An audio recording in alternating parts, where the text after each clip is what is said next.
Okay, and welcome back, Year 10, to our English. I've called it Lesson 2 because yesterday was kind of like one continuous piece, even though really it was your double. So, welcome to the reality that every Wednesday, every other Wednesday, you will have 2 hours of Year 10 English in a row, which is really exciting. So, what I would just like to take a minute to do, welcoming you back to our Year 10 English lesson, is I would love you in a minute to pause and to think about us learning together. That we are going to need to fetch a pen, find a pen, fetch a pen. We're going to have to fetch a piece of paper, and we're going to focus on the task in hand. We know when you're learning at home, and the idea is that you're back in with us on Friday, that we can get distracted, we can get off task, but I would just love to encourage you in a minute to pause and get yourself ready to learn together with me today. So find yourself a pen, fetch a piece of paper, and get ready to focus on the task. So once you've done that, you can unpause the video and come back in with me, okay? So guys, we introduced yesterday Year 10 and this idea that across Year 10 we look at different texts. And although we see them as separate texts, there will be themes and ideas that emerge that kind of link them together. And what we introduced yesterday was this idea of social injustice. So social injustice is a reoccurring motif and idea that links to what we call this bigger bank of universal themes and ideas. And one of the units we cover in Year 9 is this idea of the importance of theme. That themes are ideas, explorations that a writer or writers make across multiple texts. So actually, for something to be a theme, more than one writer wants to be thinking about it at different times. So a theme cannot exist in isolation. It can't just happen once. It has to be across different texts. So social injustice is the beginning of a theme. It's not really a complete theme because it's just a random kind of 2 words. Remember when we looked at the importance of theme in Year 9, we identified that really there's this idea that we're looking at a sentence, a full sentence of a theme. So maybe social injustice leads to suffering would be a better theme. But we have already seen yesterday that this idea of social injustice and justice come up in our core texts. Okay, but we also begin to see that it's linked to other ideas. So if we're going to be exploring social injustice as we are today, we might see that it's linked to other things. So these are some of the other linked ideas to social injustice. This is why it's such a big theme, a big idea.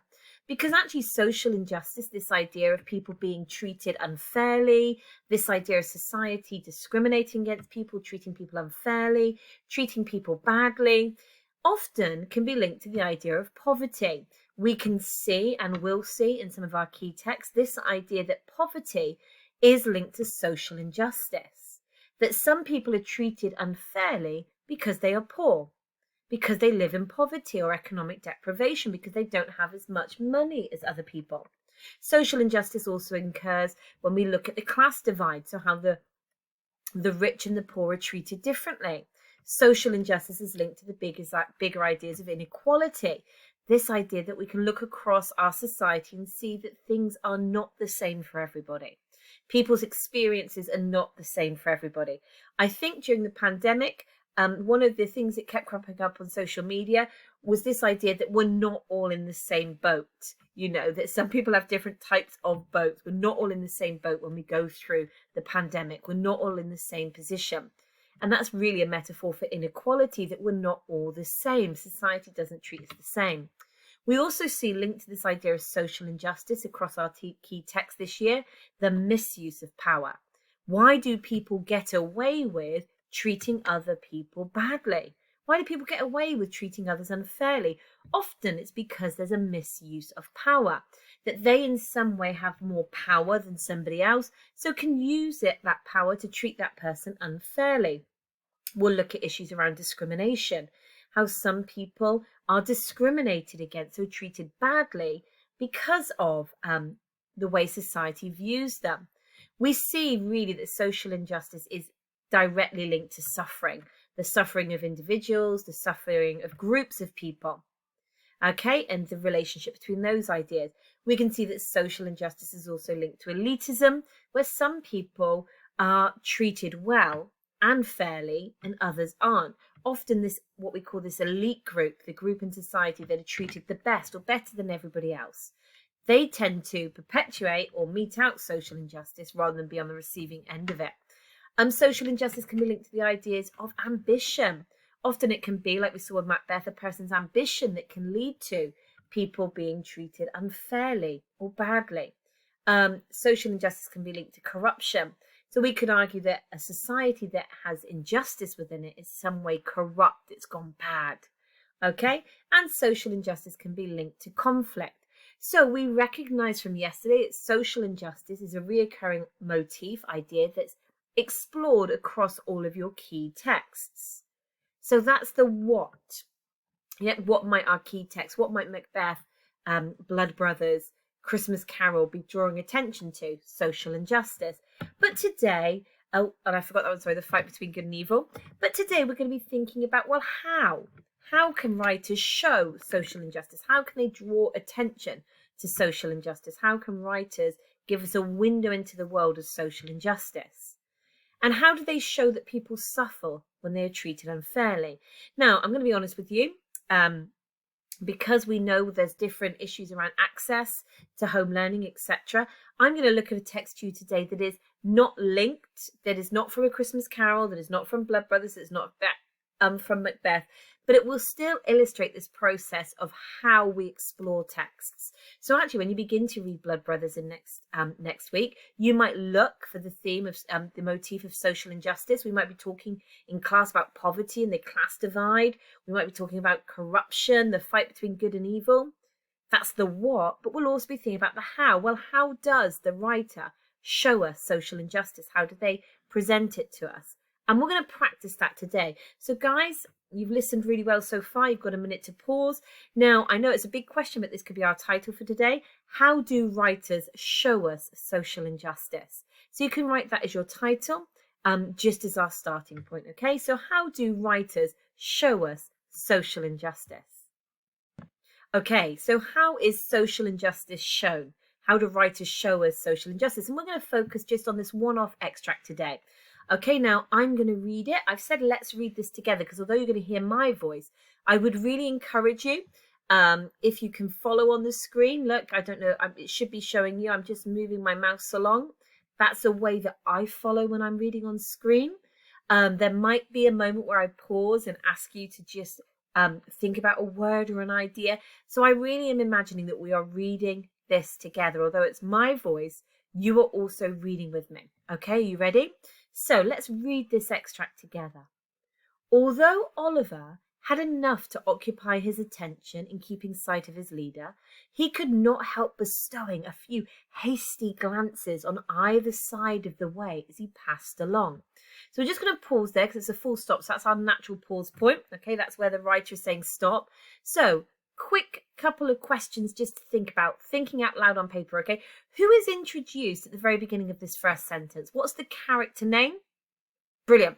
So we're introduced to a guy called Oliver, okay? And it says that Oliver has enough to occupy his attention.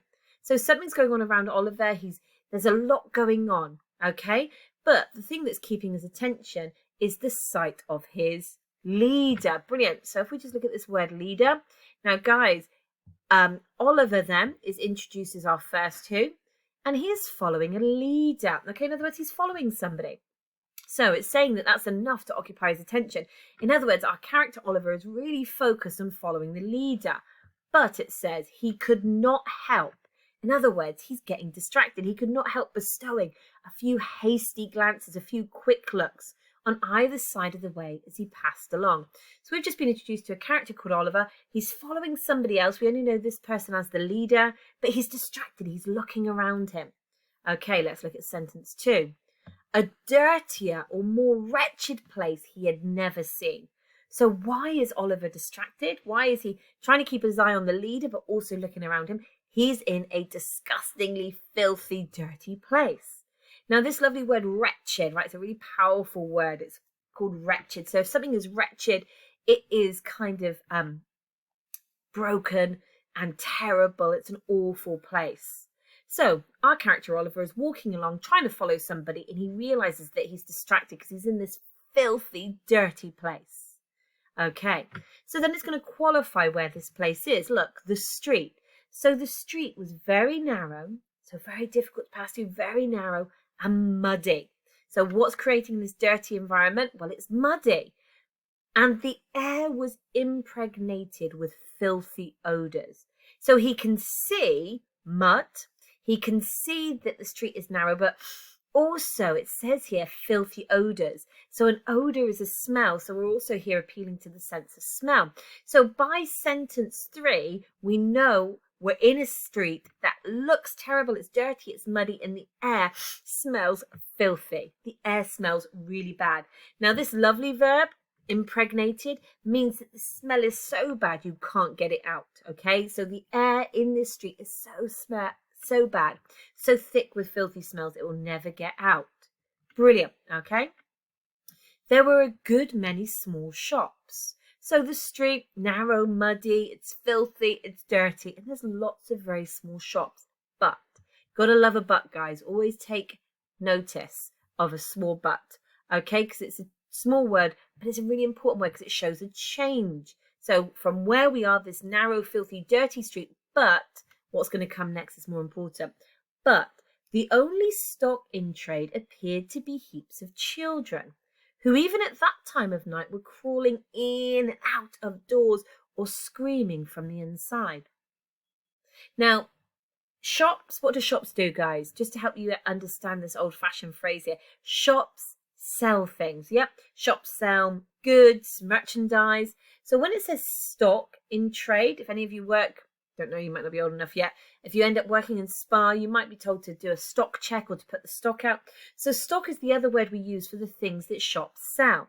So this is an interesting idea because it's saying they're shops, but the only thing being sold, the only stock in trade, the only thing appearing to be sold were heaps of children who even at that time of night were crawling in and out of the doors or screaming from the inside. The sole places, so this is the only places, that seemed to prosper amid the general blight of the place were the public houses. Guys, have you come across that word prosper before? Live long and prosper. So prosper means to be making money, to be prosperous, to be doing well. So the only thing in this terrible, filthy, stinky, wretched, dirty street that seems to be doing well, that seems to be making any money, is a public house. Now, guys, we still have public houses in 2021, but we've shortened that word public house, and we now have a lovely kind of vocabulary that we use a lot, and we talk about going to the pub. So public house, the pub, okay? So it's a place where people can go to drink. So the only place that's doing well in this horrible, filthy environment, this wretched, dirty place, is the pub. Okay, the sole place that seemed to prosper amid the general blight of the place was the public house, and in them the lowest orders of Irish were wrangling with might and main. So we've got a stereotype here, but the pubs are busy, and in particular they're busy with what it says the lowest order of Irish. So groups of people over from Ireland, so Irish immigrants, who were wrangling with might and main. So they're so drunk, they're full of fight, the might, they want to prove that they're tough and strong and main, but they're also in pain and hurting. So we've got pain, people in pain, people that are fighting in the pub. Okay, covered ways and yards, which here and there diverge from the main street, disclose little knots of houses. So we've got this image of the street, it's filthy, it's narrow, it's muddy, we've got children crying and screaming, we've got the pub, and then off from the main street, we'd find little knots of houses where drunken men and women were positively wallowing in filth. And from several of the doorways, great ill-looking fellows is another word for men, great ill-looking men were cautiously emerging. Now, language does change over time. In this word ill here, ill-looking fellows, these men aren't ill as in sick, but it's this idea that they're ill-looking in that they've got the sickness of being evil, or they're sick with being evil. So in other words, these men are up to no good. These are the baddies. So these fellows look like criminals. They look like they're up to no good. They're ill-looking fellows. And they were cautiously emerging, bound, to all appearance, on no very well disposed or harmless errands. So then at the end of this description, we've got a group of men coming out, ill-looking fellows, who are off to go and maybe commit crimes. Okay, so that's the first reading. Now, you were hearing me read it, but I was also just starting to unpack some of that vocabulary. Now, rather than deal with everything in the extract that we may or may not know, we're going to focus in on this idea of social injustice through this lens. So I'm going to ask you now to think about, who are we introduced to in this extract? Who are our groups of people? Who are our individuals? Once we identify those people, we've got to decide, is there evidence, is there proof in the text that they're being treated badly or unfairly and in a way they don't deserve? If the answer is no, we can ignore them at this stage. We don't need to think about those characters. But if they are being treated badly, then they're going to be teaching us something about social injustice. So we want to pay attention to them. So to help us do that, I'm going to ask you to pause in a minute. And I just want you to create a little quick table that's going to look like this. Okay, so who are they? What are they doing? Are they being treated badly? Now be careful with that one, because it's not that they are bad, that they're doing something bad, but are they being treated badly? Are they the recipients? Are they being treated unfairly or ill or in a wrong way? And therefore we could come to the conclusion, is it an example of social injustice? So just press pause and get your table ready to go. Okay, lovely people, you've got a choice to make. Gotta love a choice. So you can either now just choose to press pause on this screen and do the reading completely independently. Okay, so you can just press pause, complete your table, identifying whose as you go through. Now, this could be somebody by name, so I'll give you the first one for free. At the very starting of that first sentence, Oliver. Although Oliver had enough to occupy his attention and keeping sight of his leader, he could not help bestowing a few hasty glances on either side of the way as he passed along. So then in your own words in the next bit, what is Oliver doing? And at this stage, is there any evidence that this character Oliver is being treated badly? So if there's no evidence that he's being treated badly, we just put an N. And therefore, at that moment, he's not giving us an example of social injustice. So you would say, Oliver, he's walking, he's following somebody, he's looking around him. Is he being treated badly? At this moment, we would say no. Now, yeah, we could use inference and say, well, the fact that he's in a place like this, surely that's not a good thing. But we would be having to fill in too many gaps for ourselves. This is about what's in front of us today. So you can press pause now and complete that table by yourself. Or you can just stay with me and I'll read it through for you one more time. Okay. If you are pressing pause, obviously you might need to fast forward this bit because I'm just going to read it to them. Okay. So, although Oliver, so that's our first two, had enough to occupy his attention in keeping sight of his leader. So we've got a second who. So our who column, we've got Oliver. Now we can put in a second who, can't we? We can put the leader in. Now we don't know anything about this leader, only what we can work out. So somebody that's leading is leading the way. So we can say we've got a leader leading the way, but there's no proof that he's being mistreated or that he's mistreating anybody. So we've got no for being treated badly.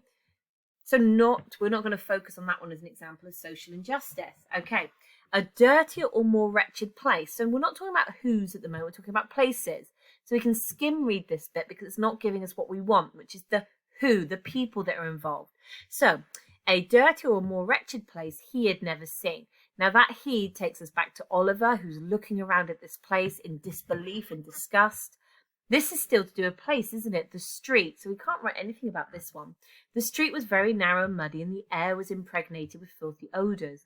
There were a good many small shops. Okay, so shops, that's a what, not a who. But here we go. The only stock in trade appeared to be heaps of children. So we've got our third who. So we've got Oliver, the leader, and we've got the children, who even at that time of night were crawling in and out of the doors or screaming from the inside. So guys, what are the children doing? Crawling, screaming. Brilliant. Does that make us think that they're being badly treated? If these children are screaming and crawling, what's your gut telling you? 3, 2, 1, yes or no? Badly treated? Yes. Okay, write that down. And what else can we say? The sole places that seemed to prosper amid the general bite of the place were the public houses. And in them, the lowest orders of the Irish were wrangling with might and main. So we've got Irish. What are the Irish doing? Drinking in the pub. Now, they are drunk. And it says that they kind of are calling out in pain. But evidence that they're being mistreated? They're choosing to go into the pub. They're choosing to drink at this stage. So we would say they're not being mistreated. They're getting drunk, which might lead them to treat others badly or to be mistreated, but there's no proof of that yet. So we just put an N for them. Covered ways and yards were here and there diverged from the main street and disclosed little knots of houses where drunken men and women, so let's write down drunken men and women, were positively wallowing in filth, and from several of the doors, great ill-looking fellows. So our last two groups, drunken men and women, what are they doing? Wallowing in filth. Is that a sense that they're being treated badly? Or are they doing it to themselves? That's a trickier one. I'm going to let you decide. So 3, 2, 1, is that a yes or a no? And from several of the doorways, great ill-looking fellows. So there's our last group. We've got ill-looking fellows. So what do we say that means? Ill, they're not poorly, but they're maybe up to no good. They're criminals. So we've got ill-looking fellows. What are they up to? No good. Okay. So are they being treated badly or about to treat others badly? If they're about to treat others badly or to do something wrong, is that an example of social injustice? I'll let you decide. So 3, 2, 1, write it down. Okay, so guys, hopefully we're all back on this together. So all year 10 now, this is what your table might look like. We've got Oliver, we've got the leader, we've got children, the Irish, the drunken men and women, we've got ill-looking fellows. Oliver's looking around, the leader's leading the way, the children are screaming, the Irish are drinking, the drunken men and women are wallowing in filth, and the ill-looking fellows are up to no good. Now, probably the easiest one, and that's the one we're going to focus on for the rest of the lesson, is who was their group that were definitely being treated badly, that were definitely being dealt an unjust hand, that were not being treated fairly or right. It's our children, isn't it? We've got a group of children who should be innocent, screaming. So yes, they're being treated badly. Yes, they're being treated unfairly. So it's an example of social injustice. Okay, now we could get into a debate about why people drink. Maybe the men and women are drinking because society treats them badly, because life is unfair. And that could lead to a bit bigger discussion. But for today, first, second lesson back, we're just going to zoom in on the children. Okay, so hopefully you've got a table that looks like mine, or very similar, and that you've given yourself a tick because you're right and brilliant. Okay, so now we're going to examine, and we're just going to zoom in on that word that's used to describe this group, the children, because we're looking at how the writer is going to link children to social injustice, okay?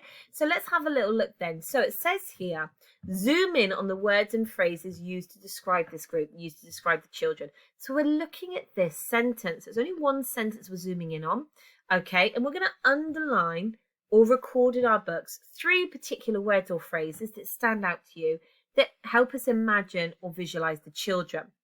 Okay, and really we want to be thinking about how these words or phrases tell us that the children are being treated badly. So I'm going to say you probably want to give yourself only about 2 minutes. So just in your book, say 1, 2, 3, and just write down the words or phrases from this sentence that help you think about the children and how they're being mistreated. So there were a good many small shops, but the only stock in trade appeared to be heaps of children who, even at that time of night, were crawling in and out of the doors or screaming from the inside. So guys, I'm going to count down from 10. By the end of that 10, I want you to have made your 3 choices. Which word or phrases show or help us imagine that these children are being mistreated?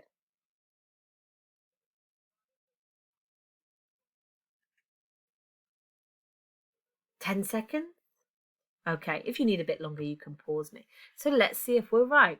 Now, considering that this is one sentence, it's rich with examples, with words or phrases that are meant to reveal that these children are being badly treated. So let's have a look at them. There were a good many small shops. Send that to one side. That's not even about the children. It's all after this but, this link. But the only stock in trade appeared to be the heaps of children who, even at that time of night, were crawling in and out of the doors or screaming from the inside. Now, you could have highlighted just the words crawling, screaming, and heaps. It doesn't have to be the whole phrase. Remember, I only asked you for 3. There are more than 3 here. But even at that time of night actually is describing, is giving us information about the children. The heaps of children, this word heaps is really interesting. I'm going to think about that in a minute. Now, we talked about the only stock in trade earlier. Now, that's a harder idea to deal with because it's not something we're used to saying, but it does imply, what do we say, that stock is something that's sold in a shop. So if the children are being described as if they're stock, they're up for, good, these children are up for sale. These children are being sold and bought. Okay, so give yourself a tick if you got any of those three. If you are missing any, if you found only two, just choose a third to add in, because we're going to need them in a minute, and be ready for the next task. Now, we do much more work in class over time to really focus in on what we call how we write about language. We're going to take a real quick shortcut here today, because I want us to have a written outcome, but I don't want us to be revising adverbs, verbs, metaphors as separate units of meaning. So what I've done here is I've given us a shortcut. I've got 3 questions that are going to help us attach a word label to some of the language we're looking at. So it says, and that's going to help us again think in a minute about this how. How do the words and phrases reveal that the children are being badly treated? So it says here, which colour phrase tells you when something is happening? So if we look at my colour choices, are we going to say green, blue, purple or yellow? Which of those colour phrases tells you when something is happening? Now, you could write down the colour phrase, blue, giving that first answer away, or you could just write down the phrase even at the time of night. Or, if you're efficient, if you've already written down even at that time of night, just in brackets you can now add that that's the adverb. So an adverb does more than one thing. It can tell us how something is done, when something is done, the frequency with which something is done. So this idea of an adverb, a single word, or an adverbial phrase, groups of words, are often modifying what's happening. They're telling us more about it. They're offering more specific details. So guys, let's look at that, even at that time of night. So what does that tell us? How is that helping us to imagine that these children are being mistreated? Where should children be late at night? So just think out loud to yourself. You can make a note on your book, but where should children be late at night? Should they be outdoors? Should they be on the streets? Should they be being sold on the street? Where would we put our children? Imagine now. So at night, we would imagine our children are safe and tucked up in bed. But these children aren't. So these children are being badly treated. They're at risk. They're being treated in a wrong way because they're still awake late at night. Brilliant. Let's look at this one. Which colour phrase is telling you what the children are doing? Now, this could be 2 colours. Okay, so let's look. Well, we know it's not even at that time of night. That's now our adverb. So let's take blue out. So we're now thinking green, purple, yellow. So everybody, let's look at the green phrases. The only stock in trade, heaps of children. Is that telling us what the children are doing? No. Let's look at this one. Crawling in and out of doors. Is that telling us? If I said to you guys, what were the children doing? You could say, oh, well, they're crawling in and out of doors. So that is purple is telling us what they're doing. Now that's a verb phrase. Now what's the other colour that also tells us what they're doing? So what else are the children doing? They're crawling, but they're screaming. So if we think crawling and screaming, so our purple and our yellow, these are verbs, these are words and phrases that tell us what the children are doing. What do you begin to imagine? Now, if we took it out of context and said, oh, look, there's a baby crawling, we would say, oh, well, that's what children do. Babies crawl. But in this context, that it's really late at night, that these children can be bought and sold, and here they are crawling in and out of doors. Does it seem as innocent or as neutral as just the image of a baby? What do we begin to imagine? Now, to help us get that this has to be a bad idea, our writer couples it with the next one. Okay, so they're either crawling in and out of doors or they're screaming. So actually this is quite a sad moment, quite a not a pleasant moment. This writer is really trying to show us that suffering and social injustice go together because these children are suffering. Because when we scream, what's happening? We're often in pain or being hurt. So we've got the verb phrases screaming and crawling. We've got the fact that it's night time, that these children are up when they shouldn't be, that they're in pain, that they're being mistreated. Now, it means that the next one has to be our only leftover colour. Which colour phrase describes the children as if they're something else? So we've got the green phrases. Now, anything that describes somebody as if they're something else is a metaphor. So the children are being described as the only stock in trade. The only thing that you can buy and sell that night is the children. So the metaphor stock in trade is presenting the children as if they can be sold. That's really sad. And also, look at this, they're being described like they're a heap of children, a heap. Now, heap's one of those funny words, isn't it? If I said to you, look, over there's a heap of paper, a heap of sand, we could visualize it. But if we were defining it, well, what is a heap? It becomes a harder word. But what do we begin to imagine when we see these children? So to help us with this, if there's heaps of children, are there a lot or a few? Good. With that word heap, we begin to imagine size and scale, that there's a lot of children. Now, if they're heaped, if these children are heaped on top of each other, are they well looked after? Are they organized? Or is it a bit chaotic? Yeah, it's this image of something that there's a lot of these children. It's quite chaotic. They're just heaped and discarded on top of each other. So language can begin to trigger ideas. Now, guys, you have been listening brilliantly, thinking, and also responding. So our last job for today, right, is we're going to turn our ideas into that written response. So if we think back, right back here, where is it? How is social injustice shown in this extract? That's what we're going to answer now. Okay, so we've got all of our ideas because we've got our words and phrases now. We know the writer's using adverbs, verbs, and metaphors. We know that we've got those examples, and we know that the writer is showing the suffering of these children being treated badly to help us think about social injustice. So really what we're doing is we're adding those ideas together to create a sentence. Now, I've done 2 as an example here. So we're just going to talk through these, and then I'm going to ask you to write 2 sentences of your own that can either take mine and make it better or start from scratch. So when I imagine the children like a heap, so here I go, I'm using this phrase. So we're all going to begin in a minute our own sentences with the phrase, when I imagine or visualize X and Y, because we can use this phrase when we talk about any language feature really, but we're going to personalize it. We're going to make it work for this what we've just read. So when I imagine the children like a heap, when I imagine the children crying, when I imagine the children screaming, when I imagine the children being up late at night. So you're going to get to choose any of those phrases to complete this sentence. So when I imagine the children like a heap, it makes me think, so that's the bit we're going to steal, we're all going to use that they are, or that there are. So now I'm thinking about that word heap, and this next part of the sentence has to unpack that. It makes me think that there are so many of them. They are clumped together and presented as being worthless and discarded. Now, if we stop to that full stop, you've done a really nice sentence. That's exactly what I've asked of you. That's a strong sentence. You've told me what you imagine. You've linked it to a word from the phrase, and you've unpacked it. This next sentence just shows how you can begin to integrate, to build up an answer in a certain way that gets higher marks. So now I've said this metaphor suggests these children are treated unfairly and are neglected. So now I'm actually being particular about the language. So on that previous slide, we've got words like adverb,